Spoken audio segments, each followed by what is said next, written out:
नमस्कार, मैं डॉक्टर शैलेंद्र कुमार सिंह। आज का हमारा मुख्य विषय है अंतर्राष्ट्रीय अर्थशास्त्र के अंतर्गत संरक्षण या शीर्ष उद्योग तर्क। वास्तव में शीर्ष उद्योग तर्क संरक्षण का एक प्रभावी तर्क है। इसके अंतर्गत हम ये देखेंगे कि क्यों एक अर्थव्यवस्था में प्रारंभिक उद्योग या जो उद्योग अभी हाल ही के दिनों में विकसित हुए हैं या ऐसे उद्योग जो बीमार अवस्था में चल रहे हैं, उनको अंतर्राष्ट्रीय प्रतियोगिता से किस प्रकार से बचाया जाए। तो अर्थात उन्हें संरक्षण किस प्रकार से दिया जाए ताकि अर्थव्यवस्था में तेजी से विकास हो सके।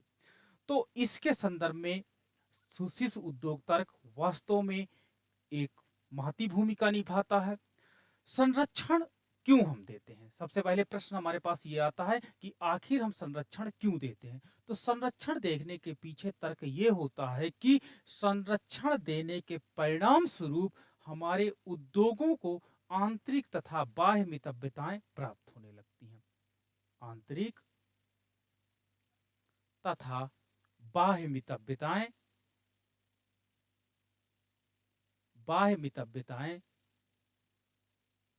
प्राप्त होने लगती हैं, जिसके कारण उन उद्योगों द्वारा उत्पादित वस्तुओं की लागत काफी कम हो जाती है और लागत कम होने के कारण उनकी वस्तु का मूल्य कम होता है और जिसके कारण वो प्रतियोगिता करने लायक हो जाती है।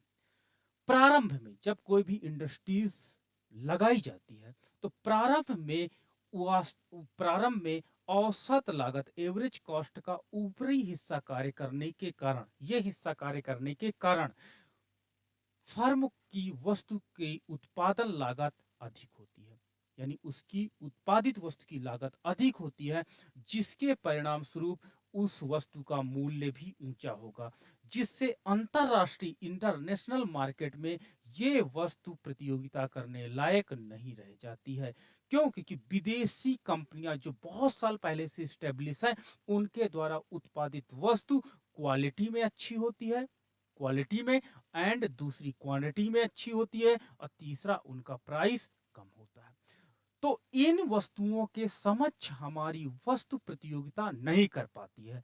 यदि हम प्रोटेक्शन दे दें, यदि हम संरक्षण दे दें, तो उसके परिणाम स्वरूप कंपनी को वास्तव में अपनी वस्तु की क्वालिटी इंप्रूव करने के लिए वो काफी अधिक इनोवेशन कर सकता है, क्वांटिटी इंप्रूव कर सकता है, बड़े स्केल पे उत्पादन करने के लिए टेक्निक्स अपना सकता है और प्रोटेक्शन करने के बाद प्राइस ऑटोमेटिक कम हो जाता है, जिसके परिणाम स्वरूप हम अर्थव्यवस्था में प्रतियोगिता करने के लिए तैयार हो जाते हैं।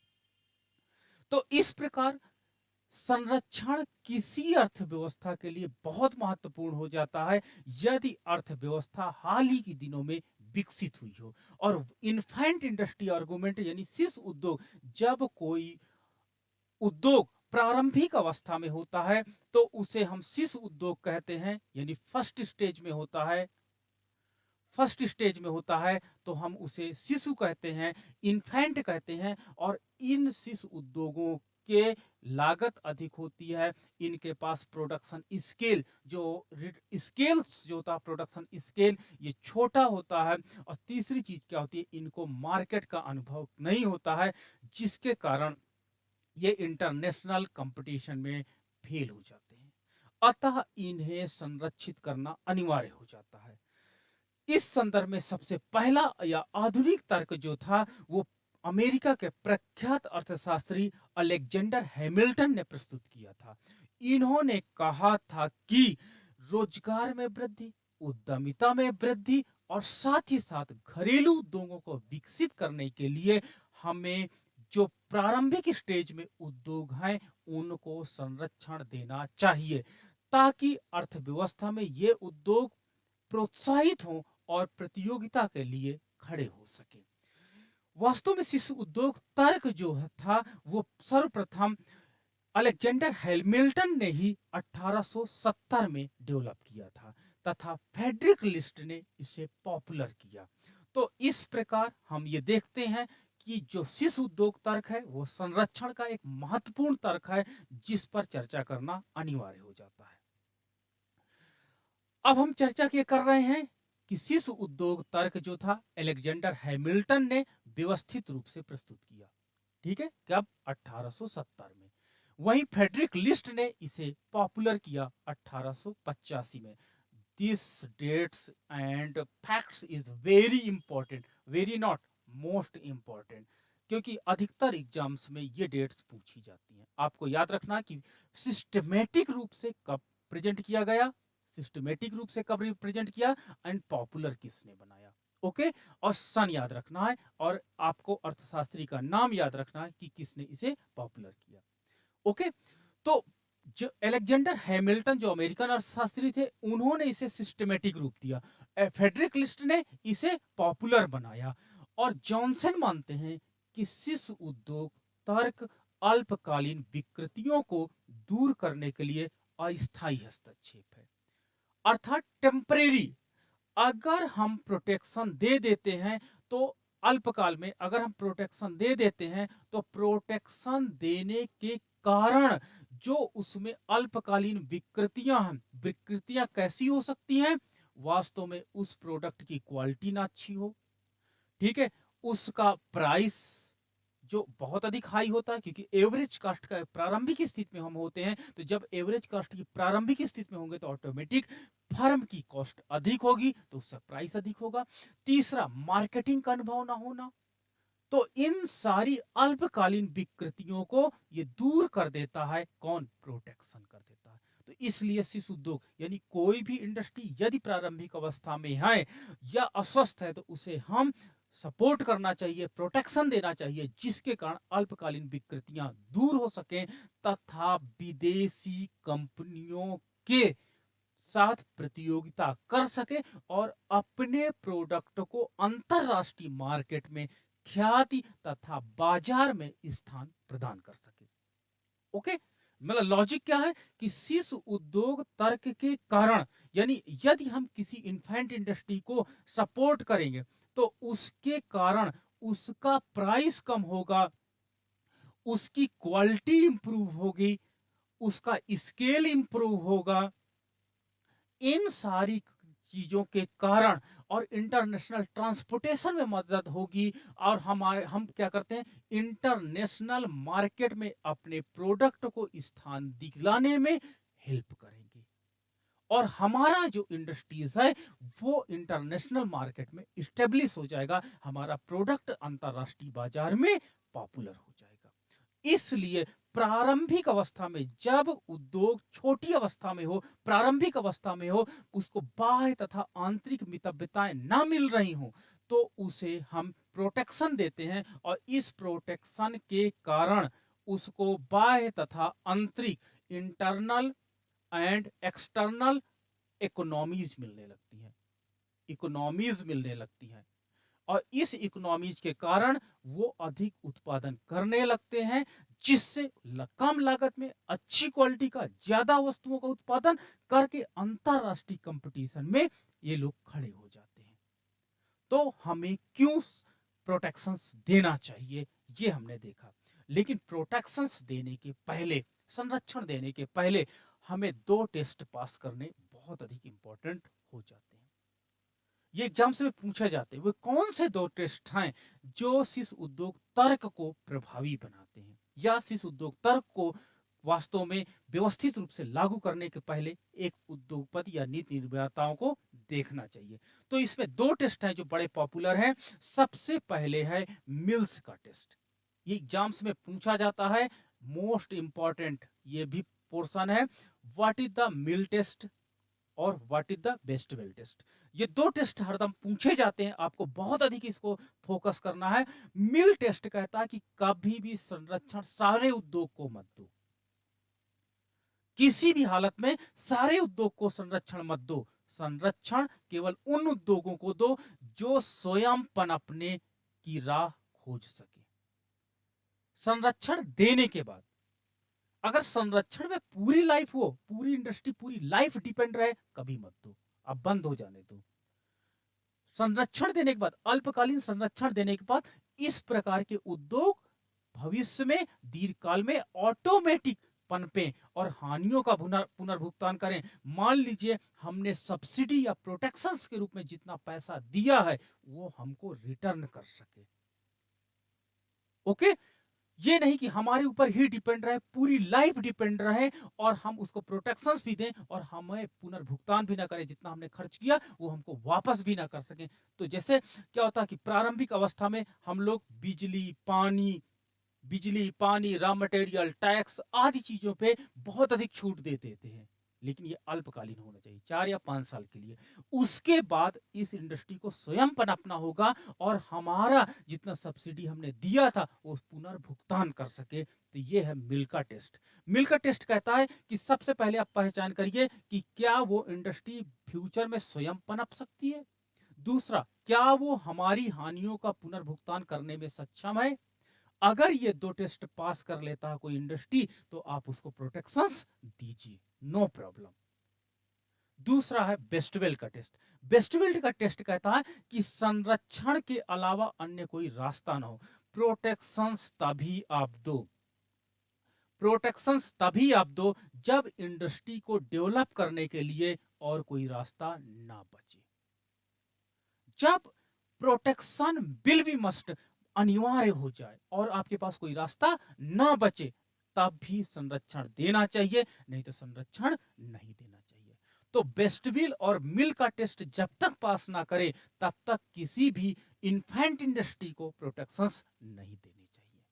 ये संरक्षण के विषय में 2 टेस्ट वेरी इंपॉर्टेंट है। टेस्ट नंबर 1 मिल का टेस्ट, टेस्ट नंबर 2 बेस्टवेल का टेस्ट। मिल का टेस्ट कहता है कि इंडस्ट्री को स्वयं पनपना चाहिए फ्यूचर में यानी दीर्घकाल में, और हमारी द्वारा जो दी गई सब्सिडीज है, जो प्रोटेक्शंस हैं, उनका वो पुनर्भुगतान करने की क्षमता रखे। दूसरा बेस्टवेल कहता है कि संरक्षण केवल तभी देना चाहिए जब इसके अलावा और कोई रास्ता ना हो। आइए हम इसे एक डायग्राम के माध्यम से समझ लेते हैं।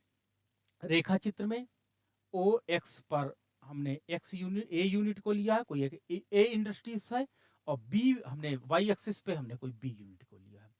प्रारंभ में हमारा इक्विलिब्रियम पॉइंट ये है पी, ये हमारे पास प्रोडक्शन पॉइंट है। प्रोडक्शन पॉइंट के ये प्रोडक्शन आपका पॉइंट है, प्रोडक्शन पॉइंट है। ये हमारे पास ए बी उत्पादन संभावना वक्र है, A B production possibility curve है। ओके, यानी इसके किसी भी बिंदु पे हम प्रोडक्शन कर सकते हैं। आपके पास ए इंटरनेशनल प्राइस लाइन है, क्लियर है। इंटरनेशनल प्राइस लाइन है, वो पी पॉइंट पर टेंजेंट है, ये देखिए पी पॉइंट पर ये टेंजेंट है। और ई हमारे पास कंजप्शन पॉइंट है, E equal to consumption point है। और हम ये देख सकते हैं कि ये एक ट्रायंगल बन रहा है, और इस ट्रायंगल में हम डेल्टा एक्स कमोडिटी का एक्सपोर्ट कर रहे हैं, डेल्टा एक्स कमोडिटी का एक्सपोर्ट कर रहे हैं, बदले में डेल्टा वाई कमोडिटी का इंपोर्ट कर रहे हैं। ठीक है, इतनी ये इसको हम क्या कहते हैं, व्यापार त्रिभुज कहते हैं। तो ट्रायंगल ई, इसको हम नाम दे देते हैं मान लीजिए A1, E A1 P equal to हो जाएगा ट्रेड ट्रायंगल। ट्रेड ट्रायंगल आपके पास A1P, आप ये देख सकते हैं A1P एक्सपोर्ट है and A1E will be import. ये आपका इंपोर्ट है 10 VR सी कम्युनिटी इंडिफरेंस कर्व CI पर रहेगा। बट इंटरनेशनल लेवल, ये तो हमारे कंडीशन है, हमारा प्रोडक्ट है जो हम इतना ट्रेड कर रहे हैं। बट अगर हम इसको प्रोटेक्शंस दे देंगे तो प्रोटेक्शंस देने के परिणाम स्वरूप ये जो हमारे पास होगा, प्रोटेक्शंस देने के कारण अर्थव्यवस्था में जो हम प्रोटेक्शंस देंगे तो उससे प्रारंभ में हमें लॉस होगा। क्यों? जब हम बिजली फ्री प्रोवाइड करेंगे, रॉ मटेरियल में ट्रांसपोर्टेशन कॉस्ट को माफ कर देंगे, तो ऑटोमेटिक है कि ये प्राइस में इंक्लूड तो होगा नहीं, तो यानी ये देश के लिए नुकसान होगा। तो जब हम प्रोटेक्शंस देते हैं तो प्रोटेक्शन देने के साथ ही साथ हमें लॉस होने लगता है। देखिए लॉस होने लगा, अब लॉस होने का मतलब होता है कि we come at a point से हम कहां पर आ जाते हैं, जैसे ही हम प्रोटेक्शंस देते हैं E1 will be my new equilibrium point. E1 हमारे पास न्यू इक्विलिब्रियम पॉइंट होगा, न्यू इक्विलिब्रियम पॉइंट होगा। यहां पर हम लोग रिटर्न होकर के यहां आ जाते हैं। अब हमारे पास प्रोटेक्शंस देने के बाद हम P से E1 पॉइंट पर चले जाते हैं और हमारा जो कम्युनिटी इंडिफरेंस कर्व है वो भी डिक्लाइन होकर के CI2 हो जाता है। देखिए क्यों, क्योंकि प्रोटेक्शन करने के बाद हानियां होती हैं और हानि के परिणाम स्वरूप हम क्या करते हैं, ये में हमारे पास हमारी वस्तु का नया मूल्य रेखा BB हो जाता है। BB will be new IPL, जो देखिए स्लोप चेंज कर रही है, यानी इसका स्लोप ए के स्लोप से अलग हो जाता है। यानी प्रोटेक्शंस देने के बाद ऑटोमेटिक है कि हमारी प्राइस में फर्क पड़ रहा है, तभी हमारा स्लोप रेखा बदल रही है। यानी प्रोटेक्शंस देने के बाद हमारी वस्तु का मूल्य पहले से कम हो जाता है। वो तो भाई लॉजिक है कि जब हम इलेक्ट्रिसिटी, हम वाटर, रॉ मटेरियल और क्या कहते हैं इंफ्रास्ट्रक्चर फ्री प्रोवाइड करेंगे तो कमोडिटी का प्राइस कम हो जाएगा। इसलिए यहां पर एक स्लोप की अपेक्षा बीबी रेखा जो इंटरनेशनल प्राइस लाइन को दिखाती है उसका स्लोप कम हो जाता है। क्लियर है? जब प्रोटेक्शन देते हैं और दीर्घ काल में हमारा जो स्केल है BA या AB, प्रोडक्शन पॉसिबिलिटी कर्व जो है वो शिफ्ट होकर के हो जाता है AB1। देखिए ये शिफ्ट हो गया। अब हमारी इंडस्ट्री इन्फेंट न रह करके बिग इंडस्ट्री बन गई, बड़ी इंडस्ट्री बन गई। यानी अब हमारे पास ये इंडस्ट्री हो गई बिग इंडस्ट्री, बिग इंडस्ट्री हो गई। अब हमने प्रोटेक्शंस खत्म कर दिए, तो प्रोटेक्शंस खत्म करने के परिणाम स्वरूप हम E1 पॉइंट से, ये E1 पॉइंट से हम चले जाते हैं P2 पॉइंट पर। तो P2 विल बी न्यू, नया न्यू प्रोडक्शन पॉइंट होगा, प्रोडक्शन पॉइंट होगा। अब देखिए हमने प्रोटेक्शन हटा लिया है, इसलिए आप देख सकते हैं कि ये रेखा A1 A1, ये A1 A1 रेखा पुरानी A रेखा की, यानी A1 A1 रेखा इज इक्वल टू AA के, यानी इंटरनेशनल प्राइस लाइन देखिए वही है, क्योंकि प्रोटेक्शन हटा लिया गया। प्रोटेक्शन जब तक नहीं हटाए थे तो हम BB पे आए थे, यानी प्रोटेक्शन दिखा रहा था, और हम हमारे पास E2 पॉइंट जो हो जाता है वो कंजप्शन पॉइंट हो जाता है, कंजप्शन पॉइंट हो जाता है। ठीक है, 10 वी कैन गेट, ये हमारे पास एक ट्रायंगल हो जाता है, जो हमारे पास ट्रायंगल क्या कौन सा हो जाता है, त्रिभुज E2 TP2। ये आपका क्या हो जाता है, ये आपका ट्रेड ट्रायंगल है,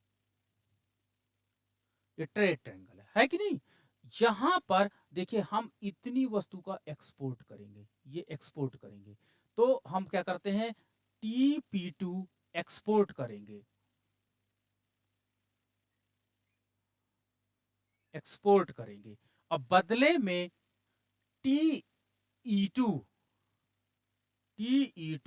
इंपोर्ट करेंगे, इंपोर्ट करेंगे, और हम कहां पर पहुंच जाएंगे CI3 पर। यानी अब हमारा कम्युनिटी इंडिफरेंस कर्व इंप्रूव होकर के क्या हो जाता है, कम्युनिटी इंडिफरेंस कर्व हो जाता है CI3 हो जाता है। तो देखिए पहले हम CI1 पर थे, पहले CI1 पर थे, प्रेजेंट में हम कहां पहुंच गए, CI3 पर थे। तो देखिए इंडस्ट्री को प्रोटेक्शंस देने के बाद, प्रोटेक्शन देने के समय हमको तो लॉस हुआ, बट जैसे प्रोटेक्शन हटाए और हमारी इंडस्ट्री बड़ी हो गई, हम पहुंच जाते हैं CI3 पर पहुंच जाते हैं, और इस प्रकार हम एक बेहतर कंडीशन में हो जाते हैं। और अब हमारी इंडस्ट्री इकोनॉमीज स्केल, चाहे वो एक्सटर्नल इकोनॉमिक स्केल हो चाहे इंटरनल इकोनॉमिक स्केल हो, उसका प्रयोग भरपूर करने लगती है, और भरपूर प्रयोग करने के परिणाम स्वरूप इकोनॉमीज, इकोनॉमीज का प्रयोग एक्सटर्नल और इंटरनल दोनों इकोनॉमीज का प्रयोग करने लगती है, और जिससे क्या होता है इंटरनेशनल मार्केट में कंपटीशन करने के लायक हो जाती है। इस प्रकार प्रोटेक्शंस एक इंडस्ट्री को डेवलप करती है और अंतरराष्ट्रीय स्तर के बराबर की इंडस्ट्री के बराबर ला करके खड़ी कर देती है, और इस प्रकार हमारी इंडस्ट्री डेवलप हो जाती है और हमारी इकोनॉमिक देश का इकोनॉमिक बेनिफिट होने लगता है। तो ये इसलिए हमें एक इंडस्ट्रीज को प्रोटेक्शंस देना चाहिए। ये आपका इसमें प्रूफ हो जाता है। हमें उम्मीद है कि ये संरक्षण का चैप्टर आपको समझ में आया होगा। So much thank you. अगर आपके कोई प्रश्न हो तो आप हमें कमेंट कर सकते हैं। Thank you.